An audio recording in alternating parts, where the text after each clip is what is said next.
ರಾಜ್ಯ ಸರ್ಕಾರಿ ನೌಕರೇ ತಮಗೆ ಈಗಾಗಲೇ ತಿಳಿದಿರುವಂತೆ ಜನವರಿ 1, 2025ರಿಂದ ಪೂರ್ವನವಾಗುವಂತೆ ಕೇಂದ್ರ ಸರ್ಕಾರಿ ನೌಕರರಿಗೆ ಶೇಕಡ 2 ತುಟ್ಟಿ ಭತ್ಯೆಯನ್ನು ಮಂಜೂರು ಮಾಡಿ ಕೇಂದ್ರ ಸರ್ಕಾರ ಆದೇಶವನ್ನು ಕೂಡ ನಿನ್ನೆ ಹೊರಡಿಸಿದೆ.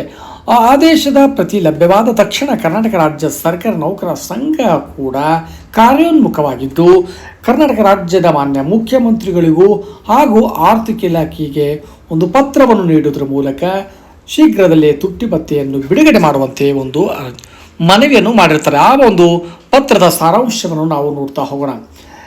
ಕರ್ನಾಟಕ ರಾಜ್ಯ ಸರ್ಕಾರಿ ನೌಕರರಿಗೆ ದಿನಾಂಕ 1/1/2025ರಿಂದ ಅನ್ವಯವಾಗುವಂತೆ ಬಾಕಿ ಇರತಕ್ಕಂಥ ತುಟ್ಟಿ ಭತ್ಯೆಯನ್ನು ನಗದು ರೂಪದಲ್ಲಿ ಬಿಡುಗಡೆ ಮಾಡುವ ಬಗ್ಗೆ ಒಂದು ಕೋರಿಕೆ ಇದೆ.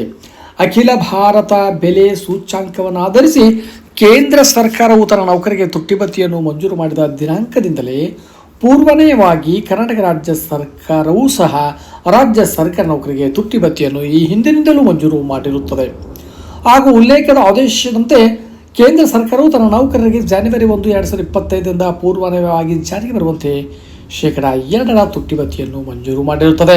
ಅದರಂತೆ ಕರ್ನಾಟಕ ರಾಜ್ಯ ಸರ್ಕಾರಿ ನೌಕರರಿಗೂ ಕೂಡ ಜನವರಿ 1, 2025ರಿಂದ ಪೂರ್ವನಯವಾಗಿ ಜಾರಿಗೆ ಬರುವಂತೆ ಶೇಕಡ 2 ತುಟ್ಟಿ ಭತ್ಯೆಯನ್ನು ಮಂಜೂರು ಮಾಡಿ ಆದೇಶ ಹೊರಡಿಸಲು ಸಂಬಂಧಪಟ್ಟವರಿಗೆ ನಿರ್ದೇಶನ ನೀಡಲು ತಮ್ಮಲ್ಲಿ ಕೋರಿದೆ ಅಂತ ಹೇಳಿ ಕರ್ನಾಟಕ ರಾಜ್ಯ ಸರ್ಕಾರ ನೌಕರರ ಸಂಘದ ಅಧ್ಯಕ್ಷರಾಗಿರ್ತಕ್ಕಂಥ ಸಿ.ಎಸ್. ಷಡಕ್ಷರಿ ಅವರು ಮಾನ್ಯ ಮುಖ್ಯಮಂತ್ರಿಗಳಿಗೂ ಹಾಗೂ ಮಾನ್ಯ ಸರ್ಕಾರದ ಪ್ರಧಾನ ಕಾರ್ಯದರ್ಶಿಗಳು, ಆರ್ಥಿಕ ಇಲಾಖೆ ಇವರಿಗೆ ಒಂದು ಪತ್ರವನ್ನು ಬರೆಯುವ ಮೂಲಕ ಮನವಿಯನ್ನು ಸಲ್ಲಿಸಿದ್ದಾರೆ. ಹಾಗಾಗಿ ಕರ್ನಾಟಕ ರಾಜ್ಯ ಸರ್ಕಾರ ಯಾವ ರೀತಿಯಲ್ಲಿ ಇದಕ್ಕೆ ಸ್ಪಂದಿಸುತ್ತದೆ ಮತ್ತು ಎಷ್ಟು ಪ್ರಮಾಣದಲ್ಲಿ ತುಟ್ಟಿ ಭತ್ಯೆಯನ್ನು ನೀಡುತ್ತದೋ ಕಾದು ನೋಡಬೇಕಾಗಿದೆ.